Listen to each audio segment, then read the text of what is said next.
This is the Uncanny Excellent Men Annual 15. It is the third part of that there King of Queens crossover. The story is that this woman here, Arnis, oh no, I have given away the twist again, that this is a woman. She is leading this fat fucker around. This is Kevin James, who is an actor and a comedian apparently. You might recognise him from Everyone Likes Raymond. He is in a few episodes of that as Raymond's fat useless friend. Usually he is the fat useless friend in most things. Including this story, he's kind of like Arnis's fat useless friend. What's happening is she has been leading him around to suck off energy, and all the energy that he has eaten up is the leftover energy of Myra McDonald's long dead muty son, Proton VPN. I don't know where they came up with his name. I reckon they were just on the spot and they looked around the room, they looked at a computer, like a desktop, like shortcuts on a desktop for ideas. There's Arnis again, and this annual is notable as it is the first Uncanny Excellent Men annual not to be written by Christopher Clairvoyant. And on that basis alone, I fucking love it. This is written by Fabian Nicieza, who writes the whole crossover and will eventually be writing one of the main Excellent Men books. So far, we have had Excellent Force, that is them there, and we have also had the New Warriors. They have been the heroes in this story, and right now, they are going to Scotland to tell Myra McDonald that the baddies are trying to recreate her super-powered, omnibus-level muty son. Don't worry, we get some backstory on him later on. And what I like about this part is that rather than include the Christopher Clairvoyant Excellent Men team, Fabio Nicieza opts to instead spotlight the B team. This is like the reserve team. They are kind of the team from that Raver storyline I reviewed, just with a few characters dropped or swapped around. We have got Multiplication Man. This is boring Myra McDonald, who is trying to be sexy by bending over and failing. This is Squealy's daughter. That is TV star Daniel Stevens, legend. He was also in the live action version of Beauty vs Beast, or BVB as I call it. And finally, there is Miss Magnets, but unfortunately, this is when Christopher Clairvoyant took her magnet powers away and put her in this stupid She-Hulk's form. Hashtag make She-Hulk She-Hot again, but didn't make Miss Magnets into She-Hulks. She is still sexy though. And I was sure that Strong Guy was in this. Not Sunder, Strong Guy. Completely different characters, you idiot. I remember Strong Guy, there was a scene of Strong Guy and Miss Magnets here. And Strong Guy was flirting with her and he got her to like pose and stuff. But he's not in this comic. Nevertheless, I like this set of characters, excluding Boar and Myra. Multiplication Man is a very interesting character. Legend, I'm a fan of him, and this is the first story to really have him as anything other than an evil schizo baddie. And I love Miss Magnets, well, normally, not when she's She-Hulks, but still really pretty, fancier. Squealy's daughter, at this point, she hadn't been used that much. Actually, most of these characters haven't really had a chance to take the lead.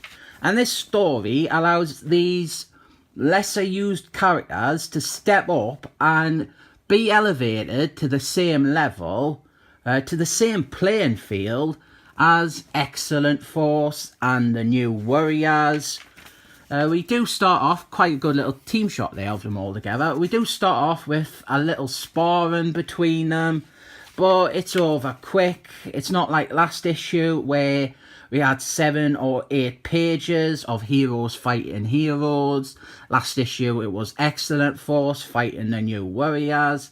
This is just a quick little one. I like this bit here with Legend fighting Black Star, and we've got Major Victory and Multiplication Man. Fun little sequence. But then straight away the fighting is over, cause we have got a plot to progress and deal with. Meanwhile, Arnis, oh no, I have given away the twist again. She and Kevin James, they are at the last batch of Proton VPN Energy. And Kevin James, well, he's not funny. He is never funny. But you do start to feel a little bit sorry for him. Because he's all like, I didn't want to do this. It hurts. But honest, she doesn't care. Now we start getting the backstory. What has happened so far. And I've already said really. But yeah, Excellent Force and the New Warriors, they found out that an evil corporation and an evil terrorist group and 2 evil chess players who love metaphors, they're trying to resurrect or recreate at least the powers of Proton VPN. What are the powers of Proton VPN, I hear you ask?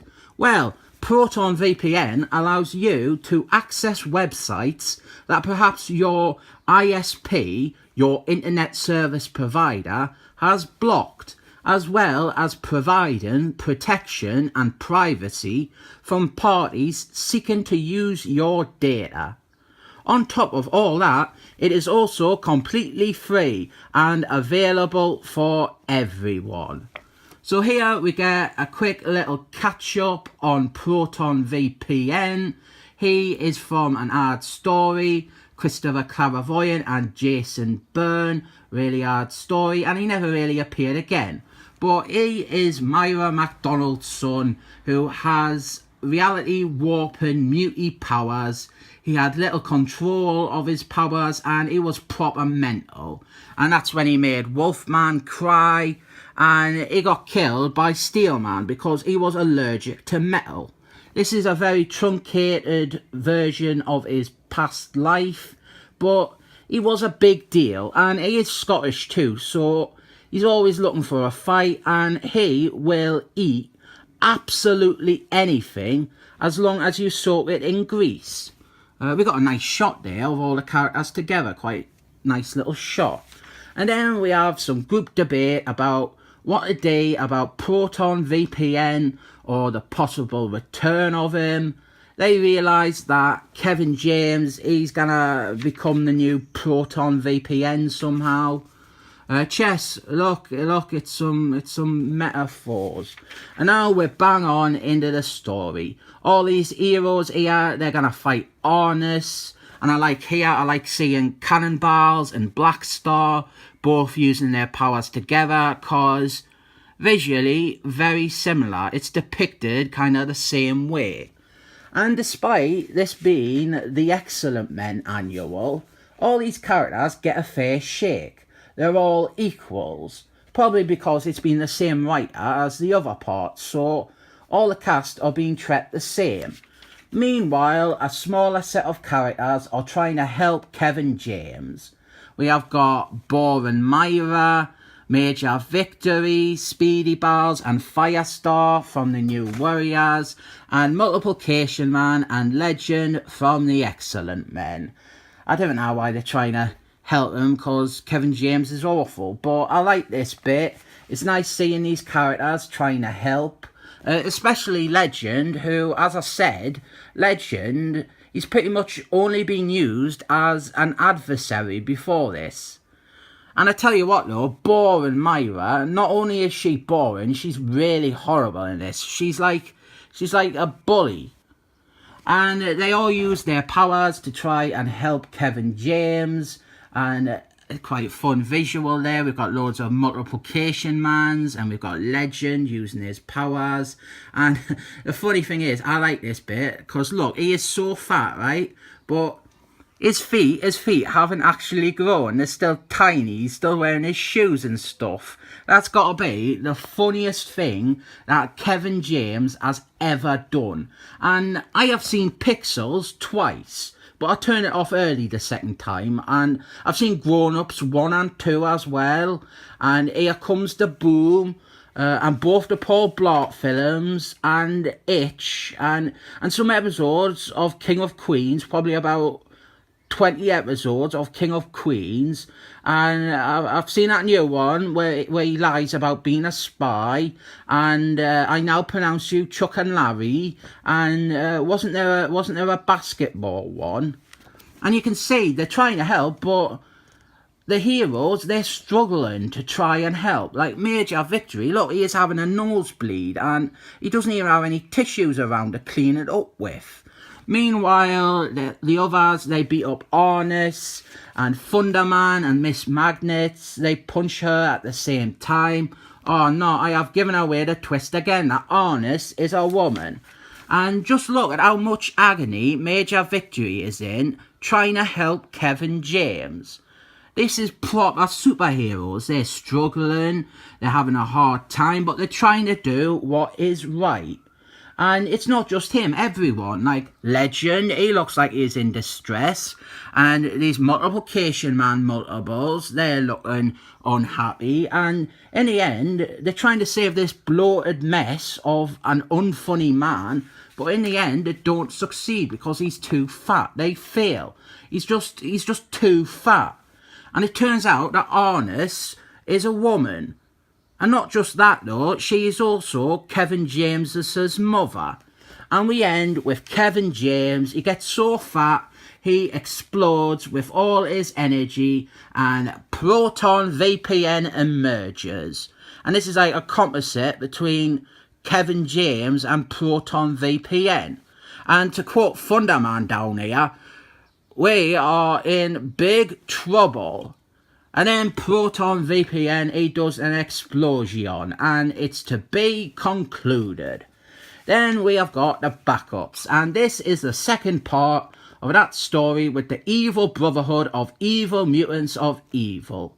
Most of them were badly injured in part 1, but big fat Tom Beaver here, he fights the Middle Eastern terrorists, and this has been a very fat-shamey video, hasn't it? I've been making fun of fat people, but in my defence, both Kevin James and Tom Beaver are fucking massive.